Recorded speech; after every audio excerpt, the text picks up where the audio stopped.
It has been 2 years now, and ride after ride, crash after crash, and through no small amount of intentional mistreatment, my A.R.C. Battleborn jacket and pants have kept me dry, protected, and comfortable. So, when Rocky Mountain ATV MC said that they were going to send the new and improved Gen 2 Battleborn set to test, I was all over it. That being said, this video is sponsored by Rocky Mountain ATV MC, but like any review on this channel, I'm going to be brutally honest, and I let them know that. Their reply was, as usual, do your worst. I think that says a lot about the product, and I think it says even more about Rocky Mountain. They're interested in selling the gear, sure, but they're also interested in improving. Even though the previous Battleborn suit had excellent reviews overall, the guys at Rocky Mountain and A.R.C. scoured the deepest, darkest ATV forums, groups, and videos for any kind of negative feedback or shortcomings that people felt were on the Battleborn gear, including my feedback from my last review. And then they retooled the gear and fixed many of the past gripes while still keeping it at a value gear price. And they could have just left it as is. The reviews still would have been great. Most people would have been perfectly satisfied for apparel that performs very close to premium yet carried a quarter of the cost. There are plenty of videos out there of people who had crashed in them, both in the dirt and on the road, and the gear held up really, really well. But more importantly, the riders were protected. But the guys at A.R.C. aren't going to leave it at good enough. They're all adventure riders. They ride in, test, and critique their own products harder than anybody else, and they're seriously on a mission to create the best value in adventure gear through their Tusk, A.R.C., and Primary Drive brands. They understand that in adventure riding, sometimes you have to make do with what you've got. They know that for $350 for both the jacket and the pants, they can't do Gore-Tex and carbon fiber and mithril mail, but they still can make excellent gear that in my tests proved to be very water resistant, stand up to abrasion, protect your body, and be 4-season comfortable, while still fitting it to a price range that lets us budget-minded riders keep every single one of our redundant organs.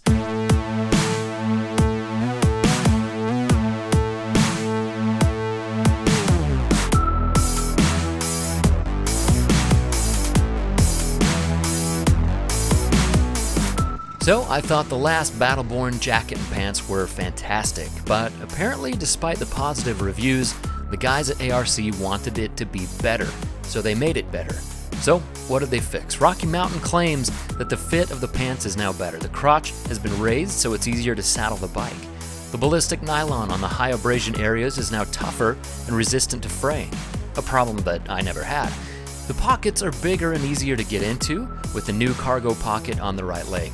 And the small hip pockets that I complained about on the previous version are now bigger and much more usable. The gaiter zipper on the leg now stops above the bottom of the pants so you don't step on the zipper, which is nice. And the snaps at the bottom of the gaiter are tougher, and waterproof material has been added along the entire gaiter and along the fly. The closure around the neck is now longer so it sticks better to the Velcro collar and is much easier to manipulate with gloves. And it does a better job of keeping your neck warm. So they claim to have fixed quite a bit, but do these claims stack up? So let's get to the tests. My previous waterproofing tests involved my daughter and a 1600 PSI pressure washer, which seemed to me like a fantastic assessment. However, on the early Battleborn gear, some riders had issues with the zips leaking in sustained heavy rains. A.R.C. said they fixed this in the new version by putting seam tape right up to the teeth of the YKK zippers, the same zippers and same method that Climb now uses. They applied a hydrophobic treatment to the ballistic nylon on the outside now too. They also run the waterproof Z-liner to the top of the pant zipper all the way down to the bottom of the boot. This makes putting on boots and bathroom pit stops less convenient than the earlier Battleborn suit, but those are small gripes compared to the water resistance. So how did it work? Well, first I rode in it for a month, so it was nice and dusty, and the hydrophobic treatment on the outer layer was exposed to actual riding conditions. I even left it in the desert sun for a few days, just to make sure. Then, since rain testing isn't exactly on demand here in the Mojave Transition Badlands, I stood in the shower for 10 minutes, then went outside and had my wife blast me with a pressure washer for another 10 minutes, making sure to hold the spray directly at the zippers and vents for good measure. After all, my reputation's on the line for this review as well. So, to make things weird and eveRide-y, I put toilet paper along my arms and chest and legs to see if any of it got soggy during the deluge.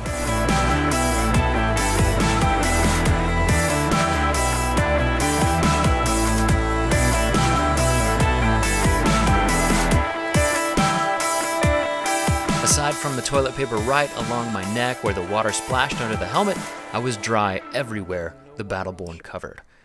So for waterproofing, it definitely passed my tests, and it's probably going to be just fine for the average rider anywhere. If you do get wet inside the suit, it probably has more to do with the moisture coming off your body than moisture coming through the suit. Any hard riding with the vents closed, and it does tend to get a little bit damp. The next test was to put it on without the liners, open up the vents, then just sit down for a few hours and do some editing work in it. The new Battleborn is warmer than the previous version was in this test because of the added waterproofing, but while I was warm, after 3 hours of editing, I still wasn't sweaty or hot. With the vents open and a good airflow going through, like what much adventure riding consists of, the jacket is extremely comfortable. Airflow through the jacket and pants is phenomenal. This changes though when riding in difficult or technical terrain and slow going. Like any riding jacket, when the airflow stops, it gets hot fast. I can't count this as a downside though, as I've yet to put on any jacket that would be comfortable through some of this stuff. The pants though are fine in all weather conditions, and even when things slow down and get hot, the pants have a good amount of airflow which keeps things cooled off. As mentioned earlier, the zippers are YKK, which means they're durable and smooth. However, after riding in a lot of dust, as with any zipper, the vent zippers became really difficult to pull closed and practically impossible to open or close while still riding. Here's a little tip though, if you ever have a stuck zipper, carry a small bit of candle wax to rub across the zippers, and usually that will get it moving again, no problem. The armor on the Battleborn is CE rated Vault and CCSO brand. It fits well, it's adjustable, it's very easily removable, and has good Velcro cinches to keep it close to the body, right where it needs to be.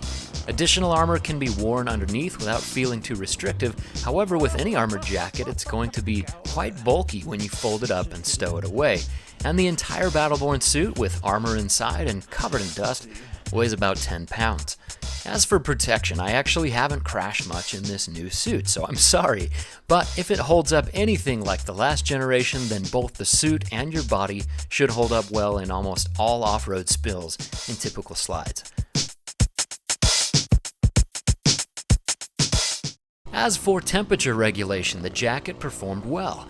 I got up in the wee hours in the morning and rode it in 30 to 40 degree temps for about an hour and a half with the liner in, with nothing but a t-shirt and shorts underneath, from speeds to 30 to 70 miles per hour, and remained nice and toasty. Without the liner though, I rode it on a brisk 40 degree morning from 30 to 50 miles per hour and got chilly after about 20 minutes. The neck closure is more comfortable than before, and it does a better job of blocking the cold from getting in, and the wrist closures stay closed and keep the forearms nice and warm. The suit doesn't zip together at the pants and jacket, however, the waist cinch on the jacket keeps the cold from coming up your back. As with the previous version, I loved this little ID pocket on the left wrist. It's perfect for my wallet, earplugs, or anything else I might have needed to grab quickly, like a parks pass. It's also clearly marked as ID, so if you are in a crash and needed help, they can quickly find your info without rummaging through all of your pockets.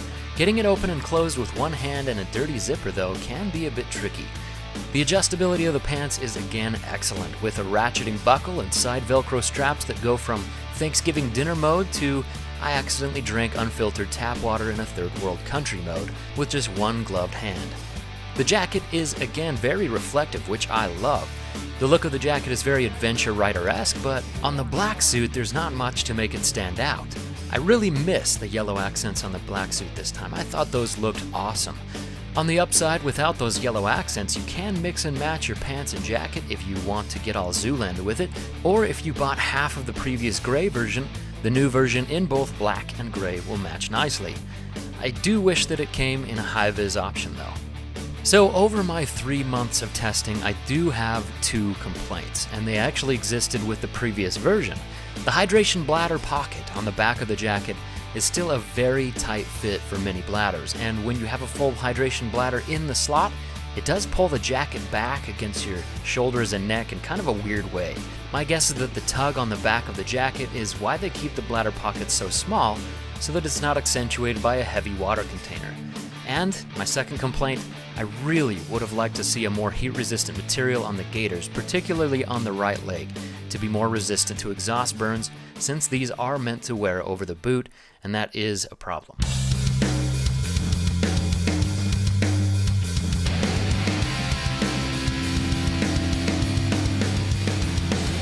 So, in conclusion, after testing the Generation 1 Battleborn gear for the last 2 years and the new gear for a good amount of time in the saddle, I can say that even though the first generation was excellent, especially for the money, this new version is an even better value than the first, and can honestly say that these are fantastic.